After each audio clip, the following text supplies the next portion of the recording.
So we are talking about servant leadership. Servant leadership is a newer theory. It's a unique perspective.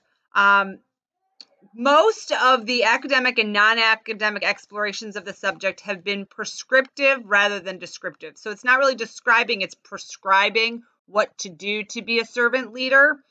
So this is kind of a flipped view where leaders really emphasize followers, right? So leaders are to be attentive to the concerns of their followers, to empathize with them and nurture them. We are growing leaders. Specifically, these leaders put their followers first. They empower them and they help them to develop to their fullest potential, their fullest capacities.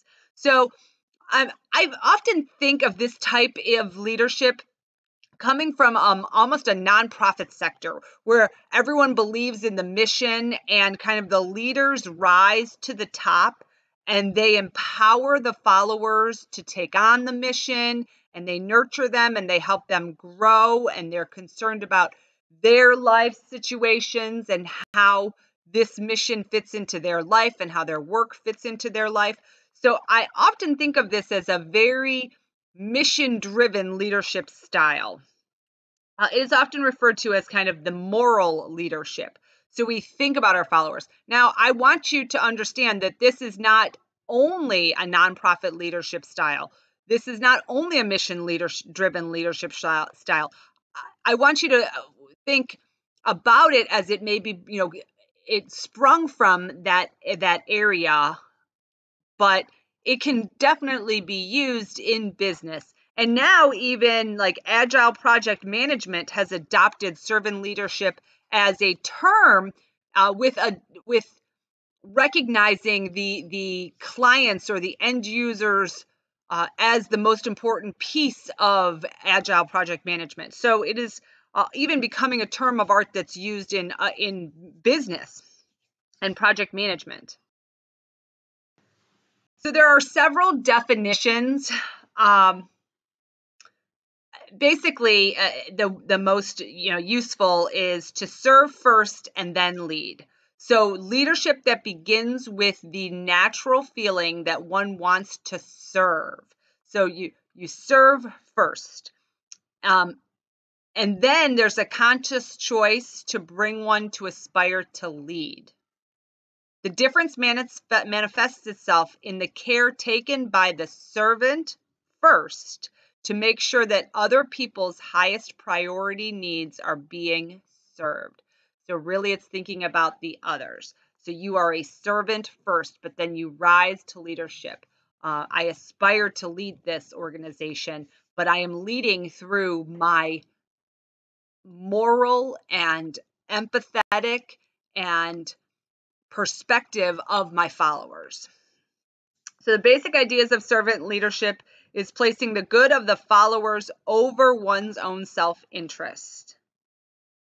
There's an emphasis on follower development. How are they growing? There are strong moral behaviors towards followers, the organization, and other stakeholders. So, in thinking of the pandemic as an occurrence that occurs in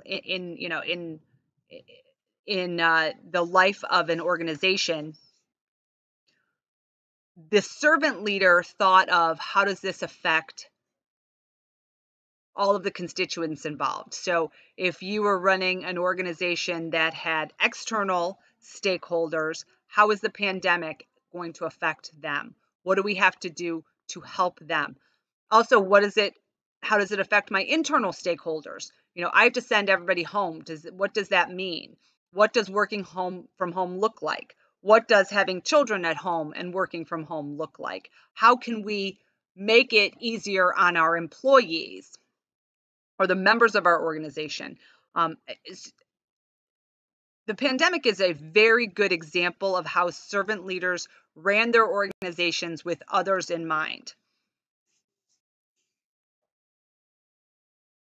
It can be this type of leadership can be innate. It can be something that is internally driven, or it can be developed. It can be a learned skill. How do I learn to be a servant leader? How do I learn to think of my constituencies, the organization, other stakeholders first? So recognize this is not, you don't have to be a born leader in these regards to be a good servant leader. But you do have to be very conscientious and very conscious of your choices and what is driving them. So the historical basis of servant leadership, it was really developed by Robert Greenleaf, and it kind of functioned not as a theory for a long time. It was modeled. It came out of actually a book called The Journey East, and it was a mythical book, but it spoke of like social responsibilities. So Greenleaf believed that servant leaders have a social responsibility to be concerned about the have-nots and the underprivileged. Servant leaders must attempt to remove inequalities and social injustices. This is, very social justice derived. And servant leaders use less institutional power and control while shifting authority to those who are being led. So it's not about, this institution has power and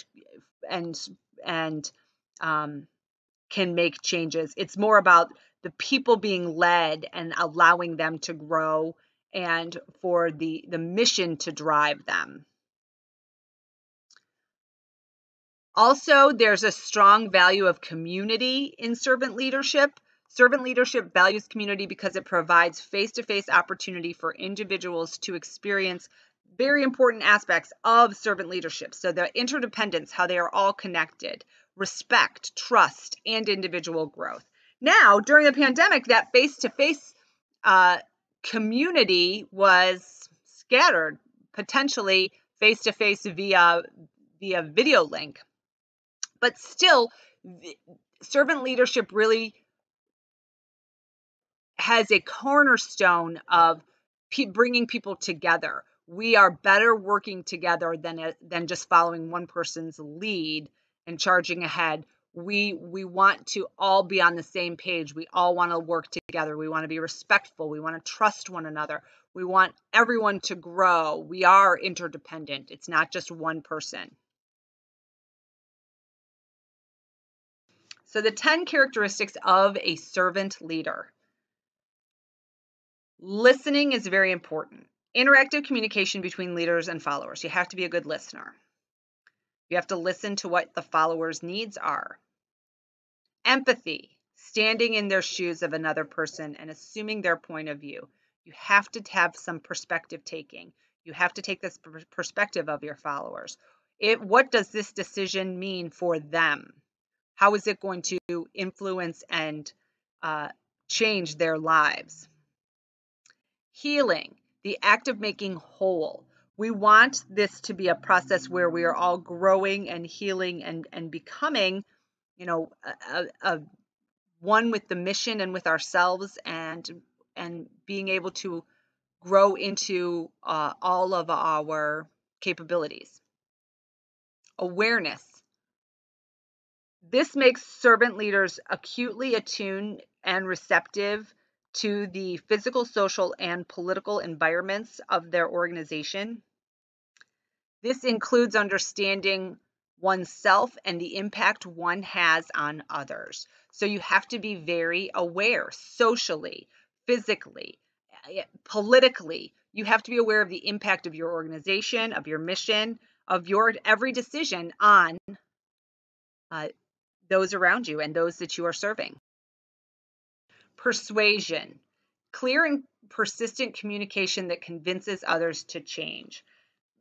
Servant leaders have to be very persuasive, but they also are very driven by mission, and because they can relate to others very well, empathize and listen. Persuasion, the greatest aspect of learning to persuade is learning to empathize, because once you understand where somebody else is coming from, you can also understand what motivates them.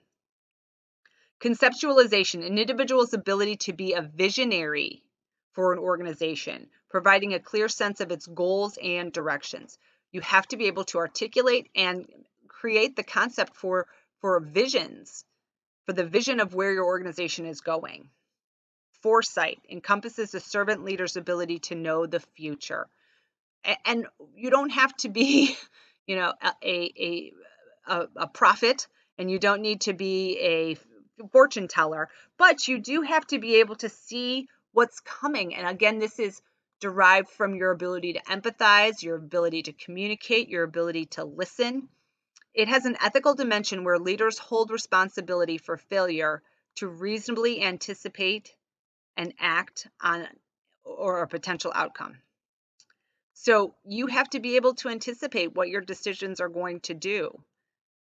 You're going to have to, weigh if I make this decision today, how will it affect my stakeholders? How will it affect my organization? I have to take those things into consideration. So it's not just willy-nilly decision making for my best interest. I have to look at the whole organization as a whole. Stewardship, taking responsibility for the leadership role entrusted to the leader. You have to be the steward of the organization. You have to set the standards.